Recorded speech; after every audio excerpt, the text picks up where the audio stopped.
Om Shanti. Good morning. I hope you're all keeping well and you had an opportunity to watch the videos that we shared with you yesterday. And I hope you got an opportunity to experience the light as is beyond all the conditioning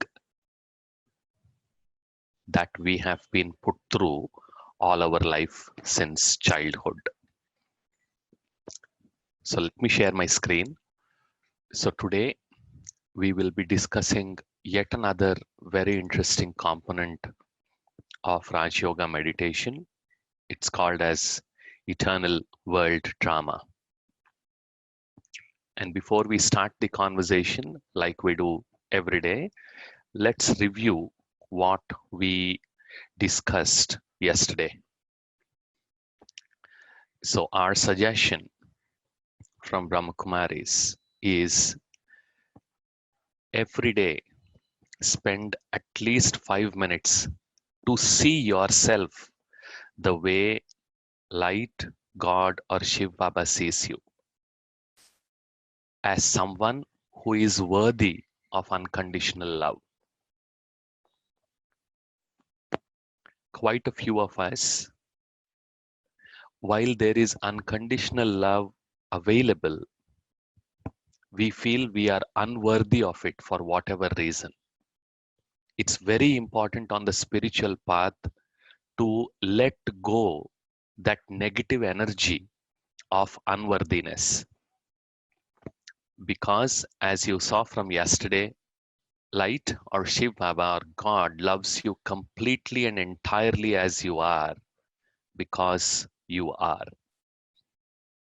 It is very important in current times that we learn to love ourselves the right way and experience the right kind of unconditional love. And the same principle which I have learnt in Rajyoga, it's in Hindi, it says, Tum jo ho, jaise ho, mere ho. It's a beautiful feeling that comes in when somebody accepts me as I am without any ifs or buts.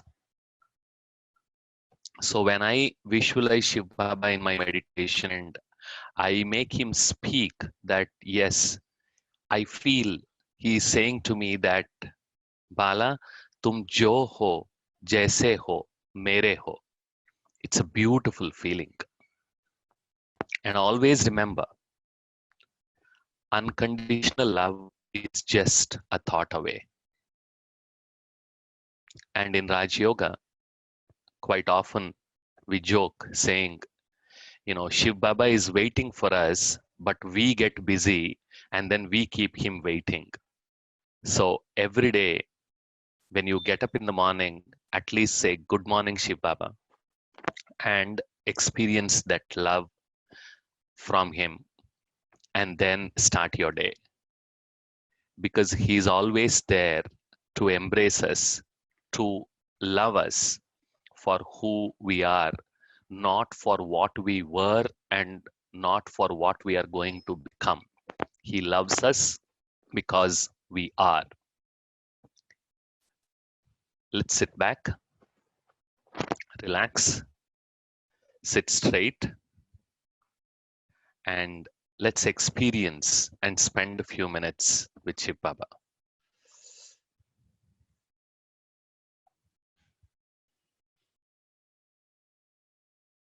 Now, look at another aspect of the Supreme.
Gently come back and let's continue our conversation. So yesterday we discussed what are the similarities between the soul and the supreme soul, Atma and Paramatma. Both are incorporeal. That is, they come from a land which is beyond this physical universe. And today we will see where that place is. Each one is a point of light. Conscient, that means Chaitanya.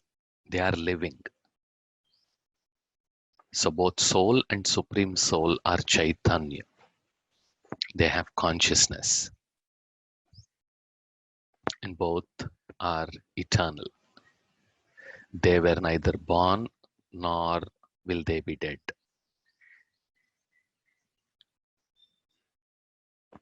And both are self-luminous.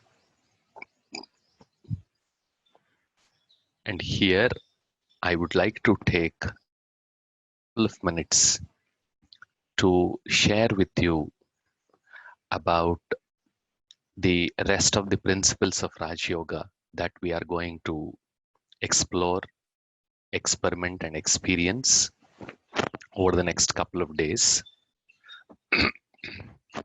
Rajyoga meditation, in addition to being a method, it also provides a beautiful spiritual framework. And when we talk about framework, naturally, framework will have many elements in it which helps build that framework or that thought process. Raj Yoga is no different. So we will be discussing about many of those elements that make up the Raj Yoga framework, which will help us move ahead in our spiritual path, which will help us experience that inner beauty in the presence of unconditional love. And there may be times where whatever conditioning we have been through all our life until now might interfere, because these concepts might be new, might be totally different. As we discussed, please be patient and with an open mind experiment those, and then you will start experiencing. 26 years ago, when I came in contact with Brahma Kumaris and when I was told about many of these concepts, it's taken some time. It's taken a few months for me. So you are in good company. So don't be in a hurry. Be patient and don't get confused. Very, very important. And the beauty of this framework, as I have observed over the years, is each of the elements of the framework fits in very beautifully into this model.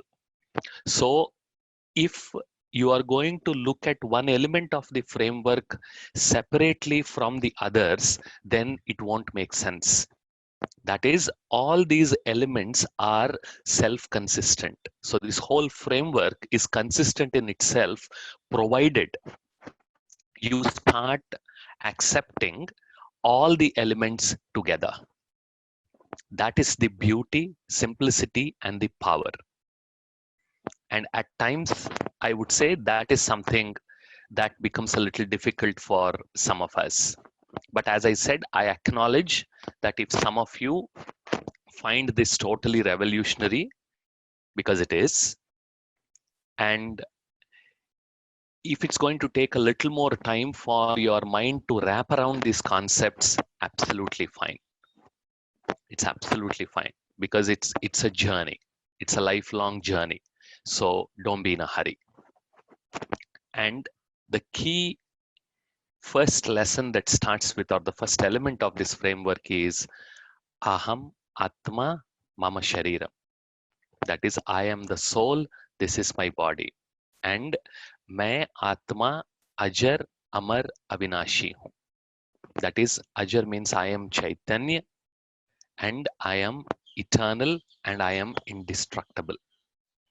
Now, now you see how we are going to build the framework one on top of the other. If this forms the foundation, if I, the soul, am eternal, and if I, the soul, am unique, that means every human being is also unique. Every human being is a soul and not just this body. Then, if the population of the world is increasing, where do the souls come from? Where are these souls coming from? Very good question. And remember, we said the soul is incorporeal. That means corporeal means from this physical world. Soul comes into this physical world from beyond these this world of five elements. And that is what we call as the Nirakari Lok, or the world of souls. And that is also called as Paramdham, Brahmand, Shantidham, Muktidham, or Nirvandham, because that is the incorporeal world from which the souls descend onto this corporeal world, and they take this body and they come into the cycle of birth and death. So the eternal soul from Paramdham descends onto this earth, gets into mother's womb, takes up the body, and then gets into the cycle of birth and death. And another key element of this framework of Rajyoga, or the system of Rajyoga, is that keyword eternal. That means it's going to be there forever. Now, I'm going to share something very, very profound. That which is eternal can never be linear. That is, things cannot keep going in this straight line and be eternal. It's not possible. That's not law. Anything that is eternal needs to go in cycles, because the system needs to renew itself at some point of time for it to last one more cycle. So this is the key insight that we need to remember when we are discussing about the eternal soul, eternal God, and the eternal world drama. Three key elements that form the cornerstones of Rajyoga: eternal self, eternal God, Paramatma, Shiv Baba, and the eternal world drama that we come to play along with the other souls. And what we discussed yesterday, if this is to be eternal, then this relationship and this world drama also has to go in cycles. So that's a very important insight I want each one of you to hold on to, because we are going to discuss that in a lot more detail tomorrow. So as a soul, when I descend from Paramdham and then get into the body, I can start considering myself as an actor. I am the soul, not the role, because the role keeps changing. When I was a kid, I played a different role. When I grew up and started working, I played a different role. And even while I was working, as I moved up the chain, I was playing different roles. After retirement, I play a different role. So I am a soul, not the role, because the role keeps changing. And when I have this awareness that I'm an actor, then life becomes drama and everyone else also becomes an actor. It's very important, as you heard a few minutes ago in the commentary, God wants me to be happy. And all the elements that we are learning as a part of the system of Rajyoga are aimed to achieve that simple goal of experiencing that unconditional love and that true happiness, which is in my control, not in someone else's control. So enjoy variety of roles and scenes as it is a drama, and don't agonize over things that you cannot control. That's another definition of stress we discussed. Anytime I try to control things that are not in my control, the result is stress. I must try to influence them, no question about it, but I should not try to control. So put a full stop and then keep moving ahead. And when I have the awareness as a player, me, the soul, as a player, then the world becomes a playground. Then life becomes a game, and all of us become players. Then any situation that comes in front of me, it doesn't scare me because it becomes a challenge. And failure is not the end of the world, because it's very important for each one of us to remember that the soul is eternal, and whatever failures we face in this life are temporary. In this particular situation or in this particular attempt, I failed. That does not mean I am a failure, because as a soul, I can never be a failure, because I have another chance for me to attempt. So learn the lessons from failures, but don't get stuck with the failure. And don't try to escape the ownership or responsibility that we need to take up as a part of our life. That's what we learned a couple of days ago. And even yesterday we reviewed soul consciousness helps me to become a leader, because I am the master, I am the creator. And when I consider myself as a guest, yet another beautiful concept which is a part of all the spiritual paths. When I, the soul who is coming from Paramdham, consider myself as a guest, then this world becomes a guest house. That's the difference between home and guest house. You don't stay at the guest house forever. So life is a celebration and we are all guests. Welcome to the party. And the important aspect of this concept of we being a guest, or this perspective of we being a guest, is nothing belongs to us. We come here, we use certain things, we leave, and we move on. And that's what this perspective helps me to remain detached. And we learned the meaning of detachment. And this also reminds me that at some point of time, I need to complete this trauma and then return so that I can enter into the next cycle. It's beautiful. It goes back to that original principle we have been learning from day one.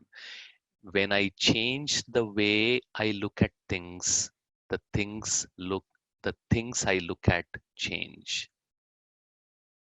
When I change the way I look at myself, the things I look inside myself change.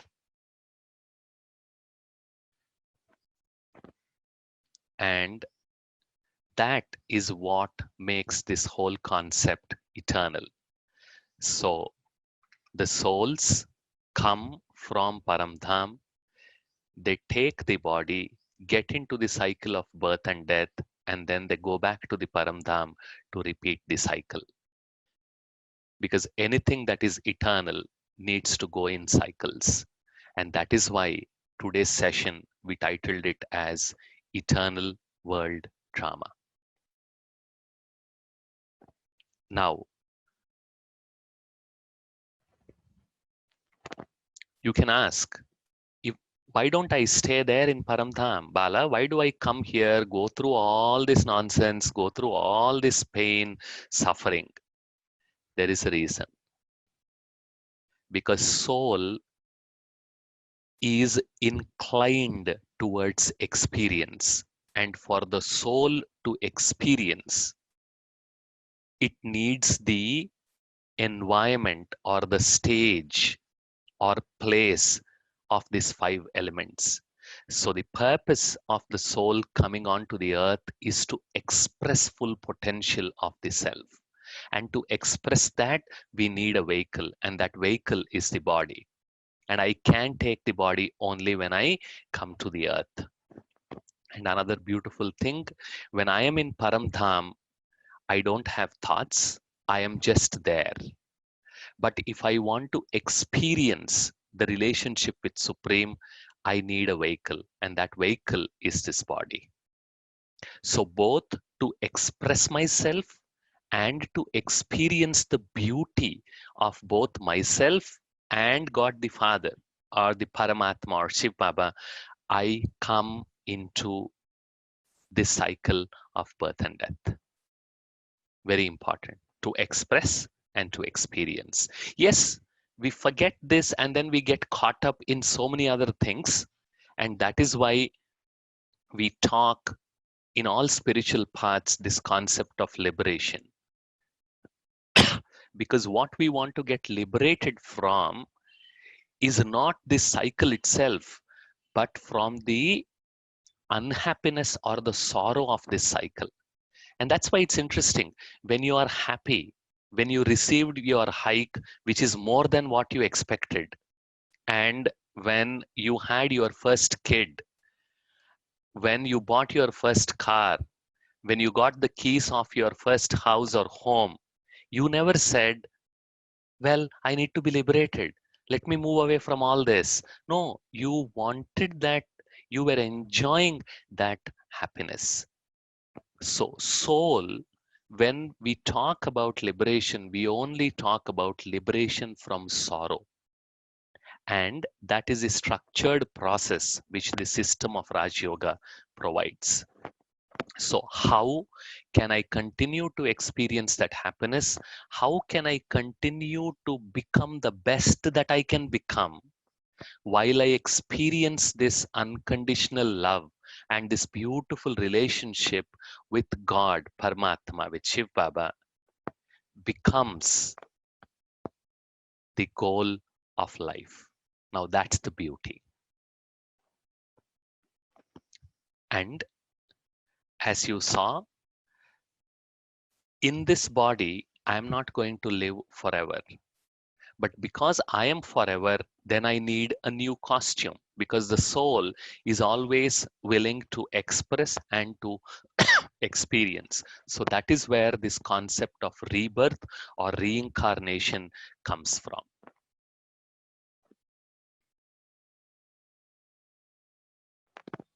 So the body keeps changing based on the age, but as the body ages and once the vehicle is unusable, the soul gets into the next vehicle.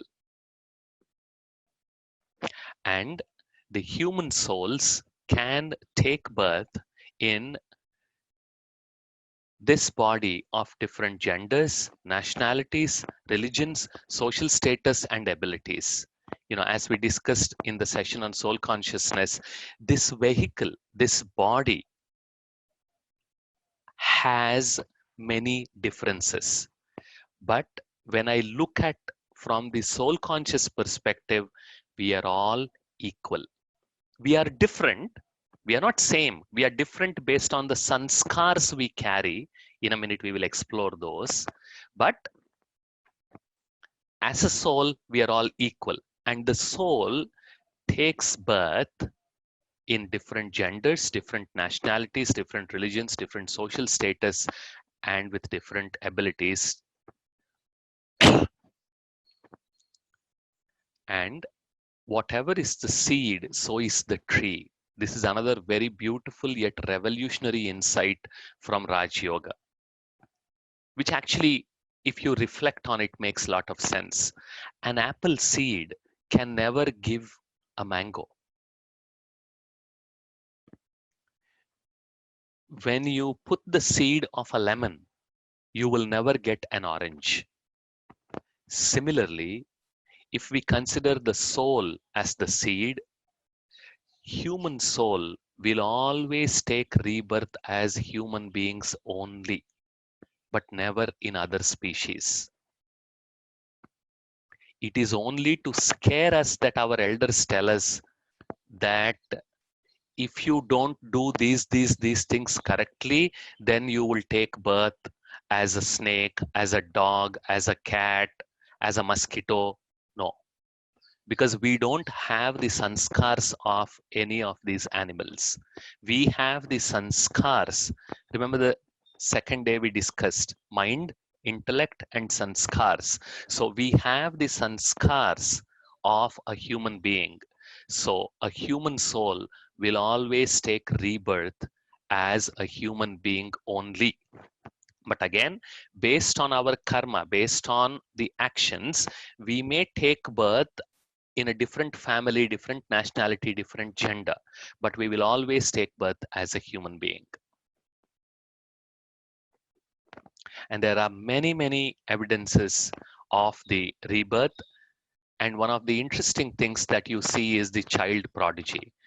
Within 2 or 3 years, they start exhibiting extraordinary talent.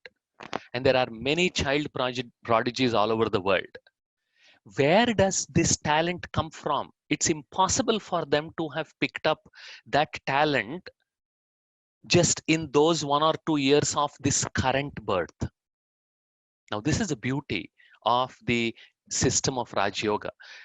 When we start considering these principles, we can use these principles or we can use this perspective to explain a lot of happenings in this world around us. And without considering yourself as a soul, you will never be able to explain rationally or logically whatever is going on in the world. And one such experience that we all see is child prodigy. This is not fluke, because the soul, when birth after birth, it picks up that particular knowledge, that particular capability, and keeps practicing. In this particular birth, that capability or that effort comes to fruition. Fruition comes to fruition means that will start showing the results. You must have heard about him.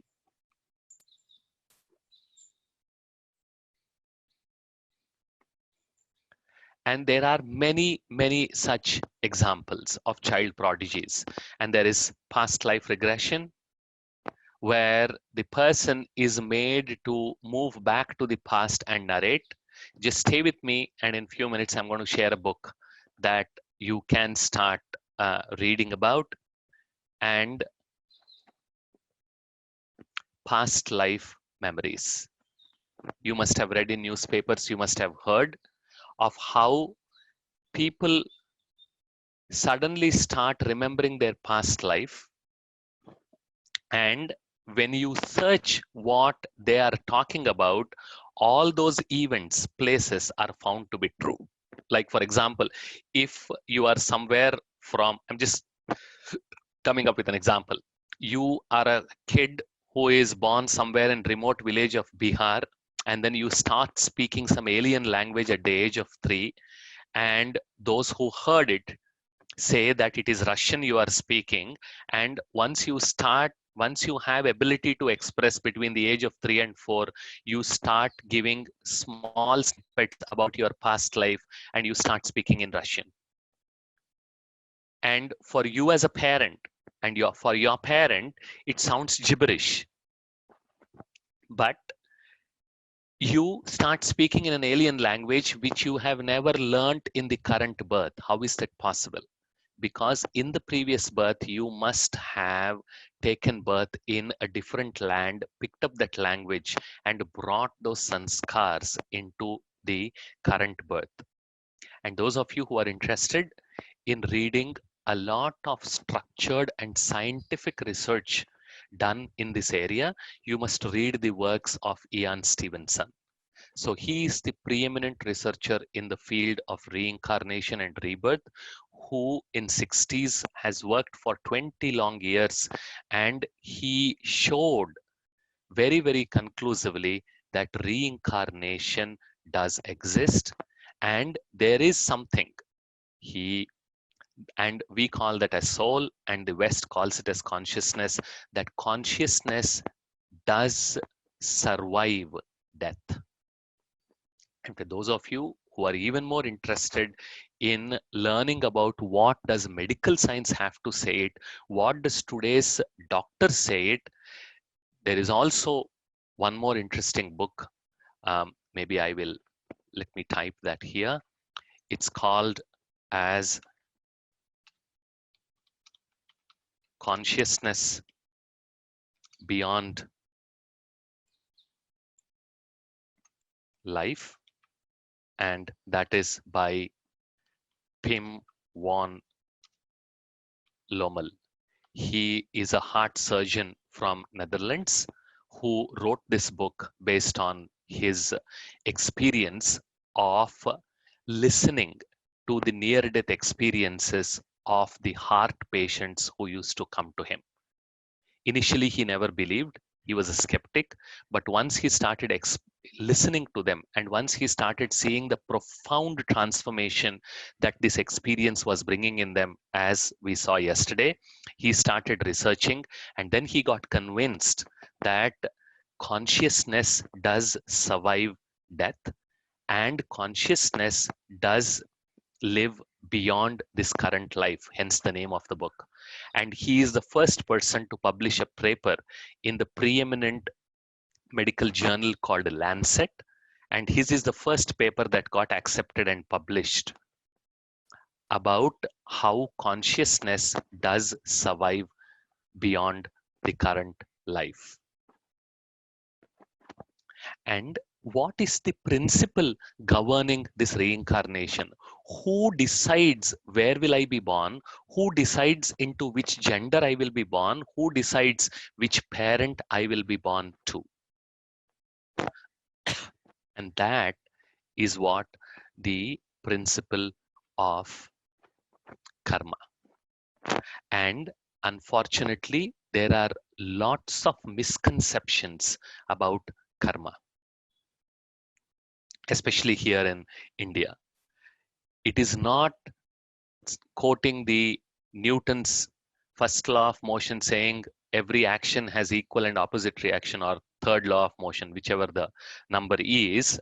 But what karma says is, for every action I affect, there is a result I experience. Very, very important. And today we will see in the next few minutes, this law of karma is very, very empowering and enriching, rather than karma being a tool to punish us. Karma is not a tool of punishment. Karma is a principle of empowerment. Remember that, and we will explore this. This is yet another beautiful insight I gained through this, through the Rajyoga. Karma is not a tool for punishment. Karma is principle for my own enhancement.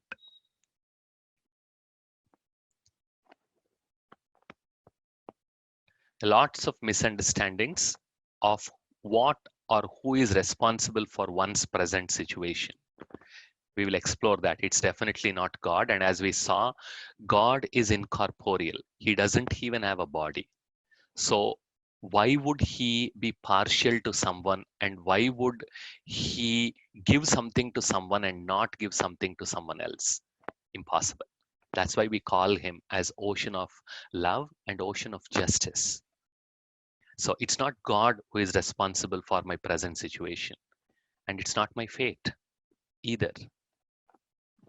It's not astrology or the different rituals or even some black magic if we try to believe in those.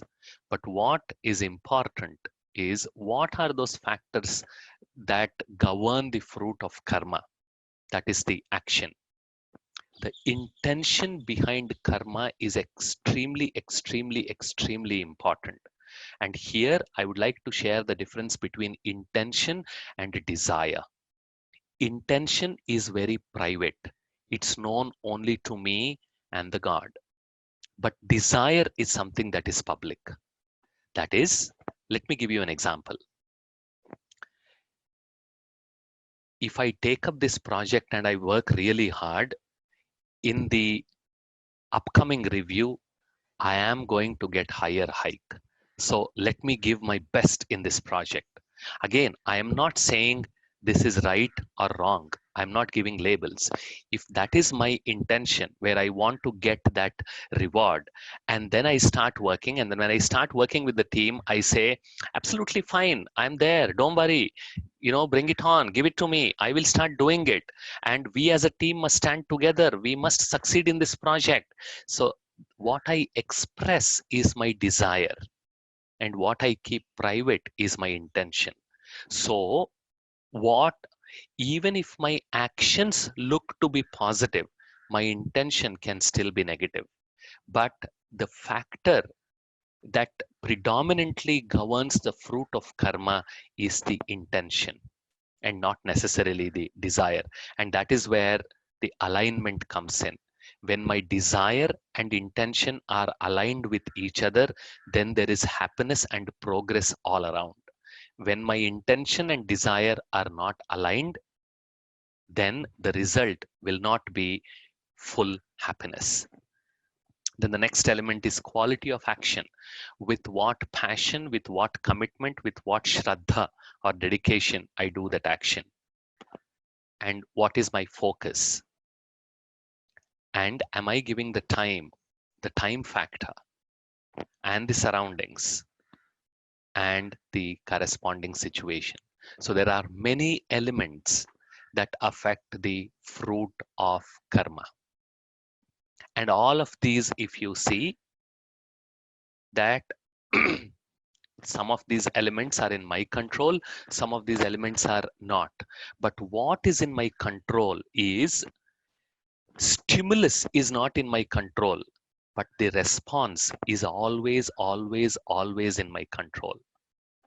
So I am the master of my response. So remembering that I am the master helps me to respond. When I forget that I am the master, I immediately react. That is the difference.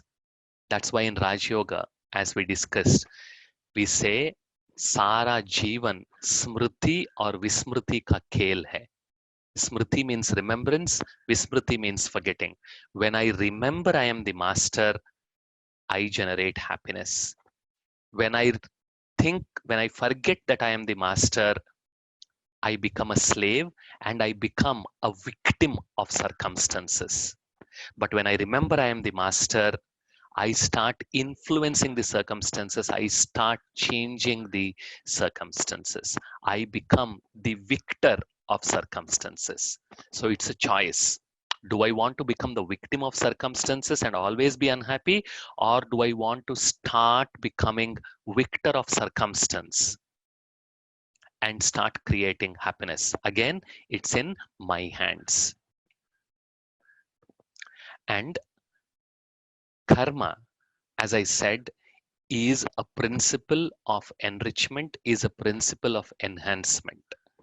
It helps us to become the best that we can become by assuring us that whatever good karma you are doing, whatever investment you are making, that investment will never go waste.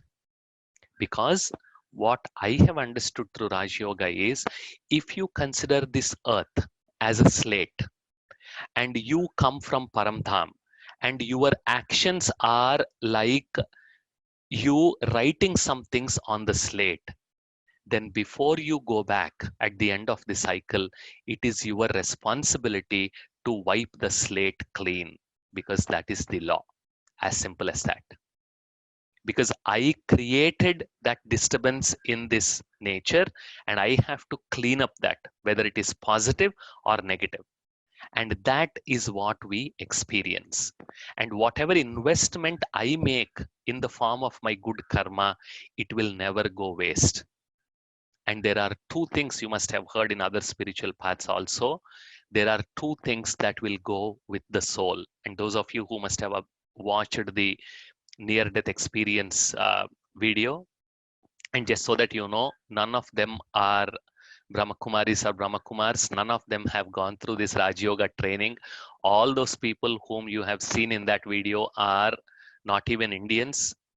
All of them were Westerners, and many of them practicing Christians who went through this experience. And in that video, at some point, Raymond R. Moody, beautifully he says, there are two things that will go with the soul. One is love, and the other one is knowledge. And that knowledge is that one of the innate qualities of soul we saw. So it's very important that we learn to continuously keep investing in ourselves, in learning and growing in whichever situation we are. And in Raj Yoga, that principle is beautifully summarized. Jab tak jeena hai, tab tak padna hai. So you become a student for life, and God Himself becomes your teacher. So what karma tells us is, if there is no effort, then there is no result. That is why when we were discussing about visualization, I said visualization without hard work is failure. But visualization coupled with effort, with hard work, is success. Past is past because it's finished. So let's move on. Past is more like a rear view mirror. Once in a while, for you to see your future, you need to see in the rear view mirror. But if you turn back and keep looking back and not in the rear view mirror, what happens? You will make accident. It's the same thing with our past. We should always keep looking ahead. Even when you review our past, it should be like looking in the rear view mirror. Enjoy the present moments, because this is where the present, it's called as present because that's given as a gift to us, because this is where you are creating your positive karma. And depending on the present, I create my future. And the most beautiful thing, if you sit and reflect, there is no such thing as past or future. What we have is only now, the today. Because tomorrow will also become a reality only when it becomes a today. Tomorrow can never remain a tomorrow and I can experience it. I can never experience a tomorrow without the tomorrow becoming the today. So what I have is the present. And please sit and reflect. These are very, very profound things which the principle of karma or the law of karma teaches us. And if you start looking at it from this positive perspective, it becomes very, very empowering. When I change the way I look at things, the things I look at change. And very important. And now you see how beautifully the different principles of Raj Yoga fit into the framework. I am a soul. I am unique. I can never become like you. You can never become like me. Because you came onto this earth to tell your own story. And I came onto this earth to tell my own story.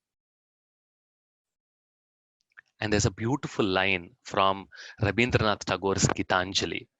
And I would encourage each one of you to make some time. It's available free online to start reading Gitanjali from the perspective of soul consciousness and see the beauty it makes. It makes a profound impact, because in one of those places he says,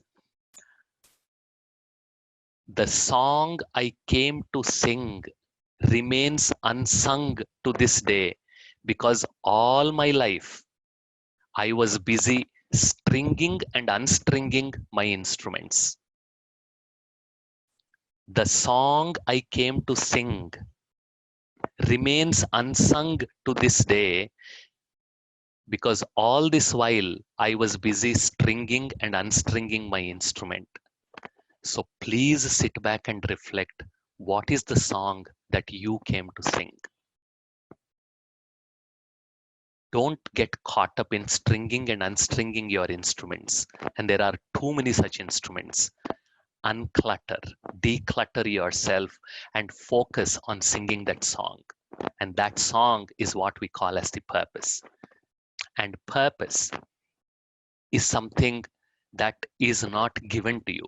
Purpose is something that you need to explore, you need to experiment, and you need to experience, because it's the journey that is more beautiful.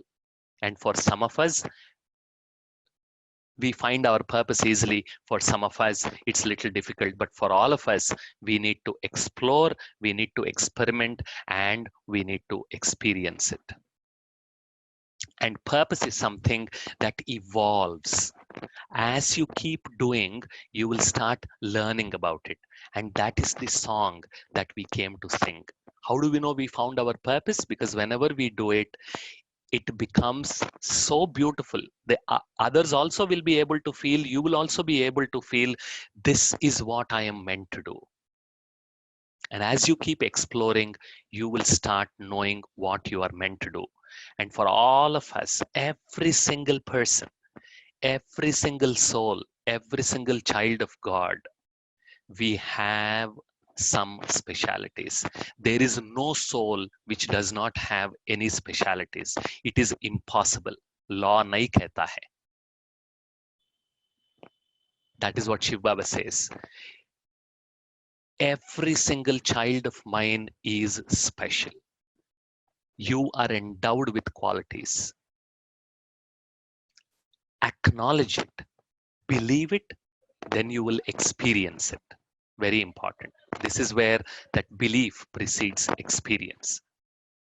And it is impossible, practically impossible, for a soul to be wrong all the time, because it needs extraordinary intelligence to be wrong all the time. There is always something positive in every single person, in every single soul. And the beauty of karma is it is not limited to current life. Whatever investment you are making in this life, it will never go waste. Love and knowledge, they go with the soul. Next life, you can start reaping the benefit. So, and karma also beautifully gives us this insight saying, if you are not able to understand or find the reason for what is happening to you based on the current life events, don't get depressed, don't get frustrated, because the reason may be lying from your past life. It's so beautiful how each one fits into the other, because as human beings, we always keep asking this question, why? And in Rajyoga, we call that as kyon ki q. Kyo means why. Q means that long chain or long line. And a lot of our self-generated or sorrow is because of this kyo ki Q. And karma and soul consciousness give a beautiful way to put a full stop to that question mark. Because you see, question mark bahut teda hota hai. It's very curved. And that is why it takes our mind into so many different directions. But a dot, if you see from any direction, dot is the only one that appears as is. Just put a full stop. And that is where this karma's principle helps. That I am a soul. If I am experiencing something today, maybe I might have done something in the past whose fruits I'm experiencing. So let me focus on how I can correct it. So that this unnecessary self-blame, self-pity can be overcome. And it also does not mean for every small silly thing that happens in your life, you get into this mode of self-blame. No. This principle of karma is meant for you to understand that you are the master of your destiny. The principle of karma, or for that matter, any principle you learn in Rajyoga, is not meant to give you sorrow. Another very, very important aspect from my own experience I'm sharing you. If you are getting sorrow, if you are experiencing sorrow, by applying any principle of Raj Yoga, stop yourself. It means either you haven't understood the principle properly or you are not applying the principle properly. because every principle of Rajyoga is meant to give us happiness, is meant to empower us, is meant to help us experience that unconditional love with Shiv Baba, with the light, with the God. So please remember that. And in the present, two things happen simultaneously, because as I said, what I have is only now. I'm going to eat the fruits of the past sown seeds, and I will only eat. And that's the beauty of the principle of karma. कोई भी मेरा भाग्य मुझसे छीन नहीं सकता. That is, whatever is meant for me, my fortune, it might appear differently because you are looking only at this current life. But when you look at it, your whole cycle, the whole equation gets balanced. Because without that alignment, soul cannot return. And I'm also sowing the seeds for my future fruits. Very, very important. And for those of you who are interested, I would inspire, encourage, request, insist, pick a word for you to read this book. It's one of the best books ever written on the principle of karma. And she wrote this book in 1951. And at one point in the book you will read, she says, all the sorrow in this world is because of body consciousness. If we become soul conscious, almost all the sorrow or unhappiness will disappear from this world. Beautiful. And she is not a BK. She did not practice Rajyoga because it was in 1951. It's a beautiful book. This is one of those books that has completely transformed my life. So I would encourage you, because there are lots of unnecessary questions that we have about karma and we get confused. But this is one of those beautiful principles, if understood properly, can become very, very empowering. You know, that's the picture of my book, Pardon the Soiled Ones. It talks about Edgar Cayce. He is called as Wonder Man of Virginia. So he would go into the trance and people would just send their name and address. He would go into the trance, that is, he would become unconscious, and he would start giving the reasons for the sorrow or unhappiness of the person who has written their problems. He would suggest solutions for their problems. And like that, he helped more than 20,000 people in his lifetime. And Gina Cerminara is a psychologist from University of Wisconsin-Madison who analyzed all those 20,000 what are called as case filings and wrote this book, where it is pretty clear. Quite often Edgar Cayce would speak about the past lives. And then she wrote this beautiful book. And for those of you who are coming from the Christian religion or from Islam, if you see, as per those religions, Christianity does not believe in rebirth. Islam also does not believe in rebirth. But if you read this book, written by a Christian, Gina Cerminara is a Christian, you will clearly see that rebirth or reincarnation is a property of the soul. And you will learn those beautiful, empowering insights of karma from this book. So let's sit back, relax, and let's sit and reflect and take an opportunity to heal ourselves by being present in front of that light, in front of Shiv Baba. Today, we might have a little less time for questions, but let's sit down and experience this. Sit back, sit straight, have both feet firmly on the ground. Take a deep breath.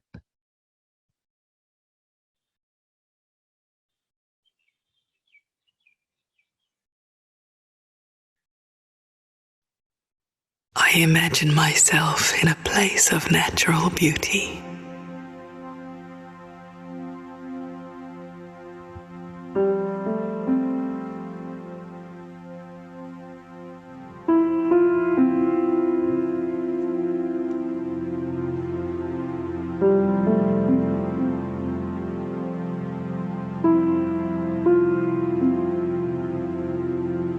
My spirit resonates with the beauty around me and reminds me of my own beauty and gentleness.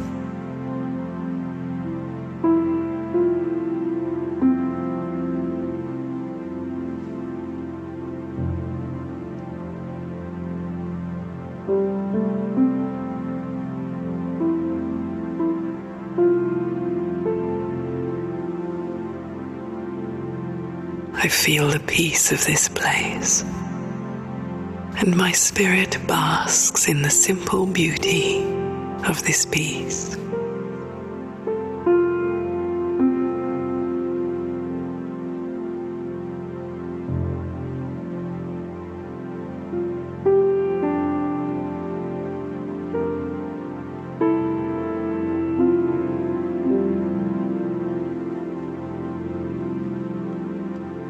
I enjoy the silent space around me.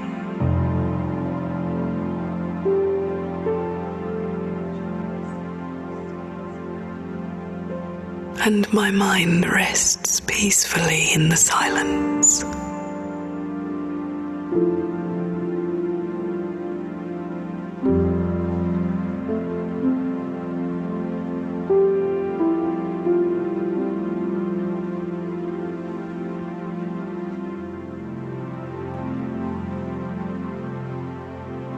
As my spirit becomes free from worldly connections, I open myself to the awareness of the divine.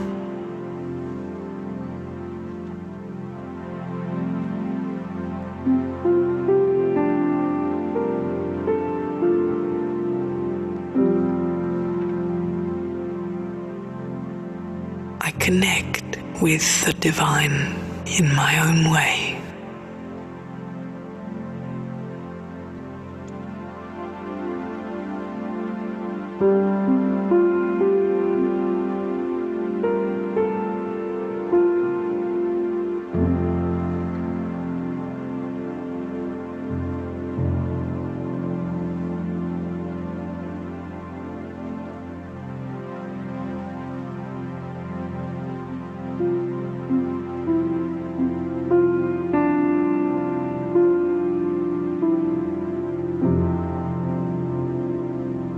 I am silent and still before God.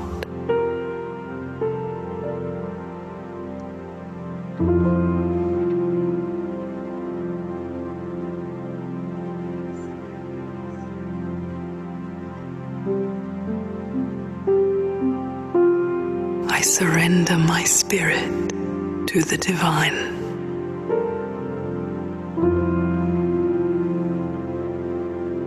I let God love me.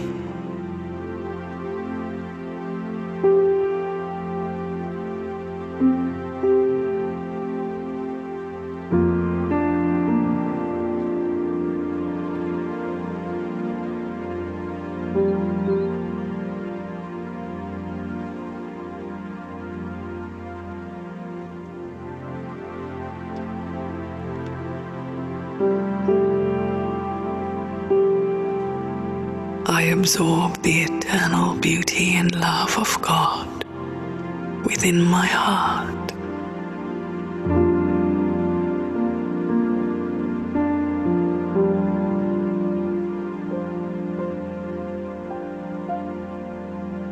I am worthy of this love.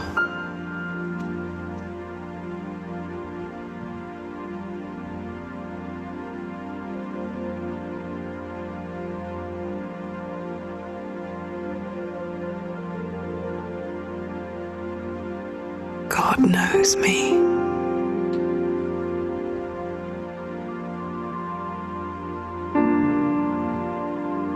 God understands me.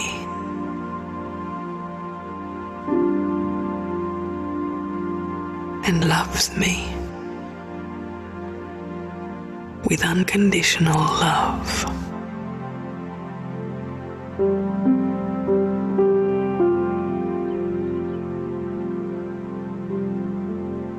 God looks upon me with love only.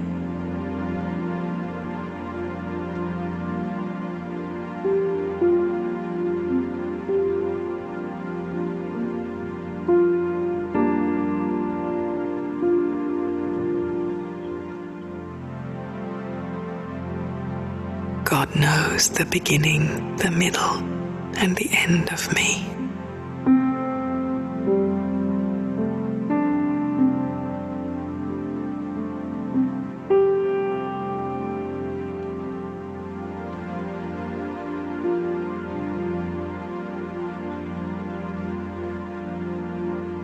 I accept God's divine love, and together we become love.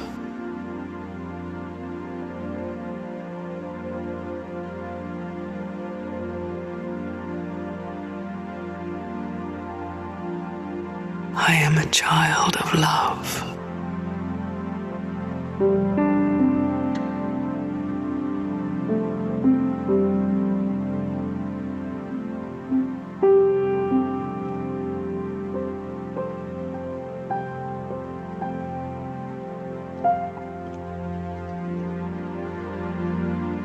I belong to the divine.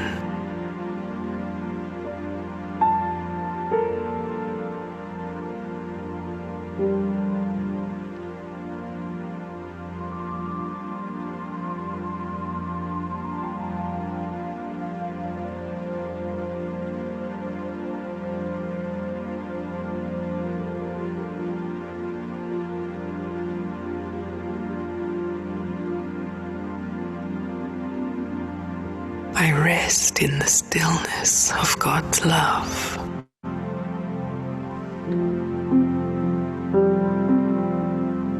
And I am bathed in peace and loving acceptance.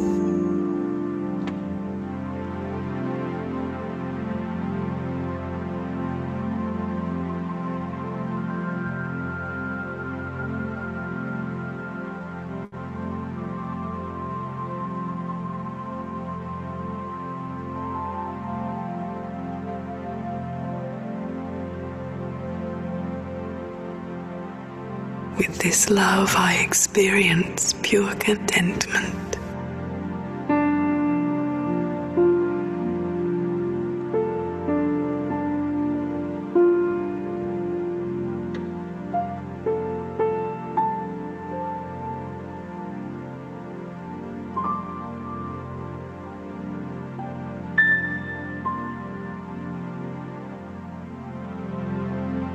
I release the pain of unsatisfied desires and complicated relationships,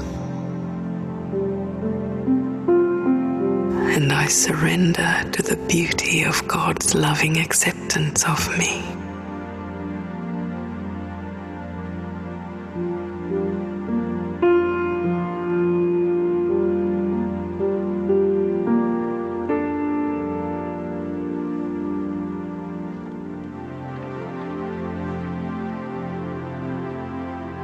Together, combined in love, we radiate love to the people in my life.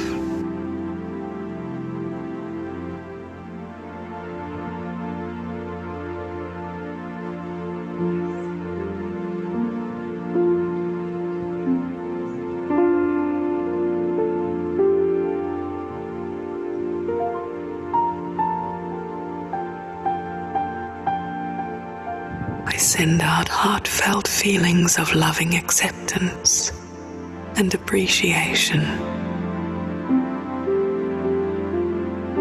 to my family, to my friends,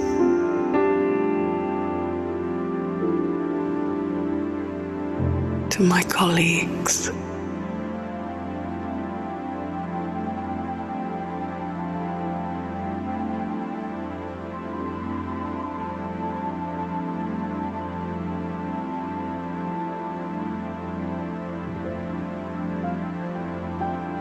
I reach out to their hearts with pure love.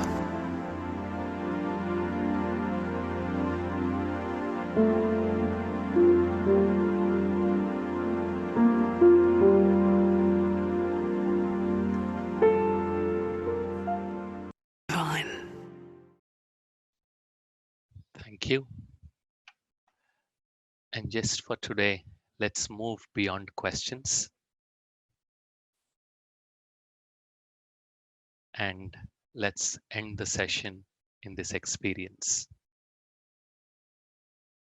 Om Shanti.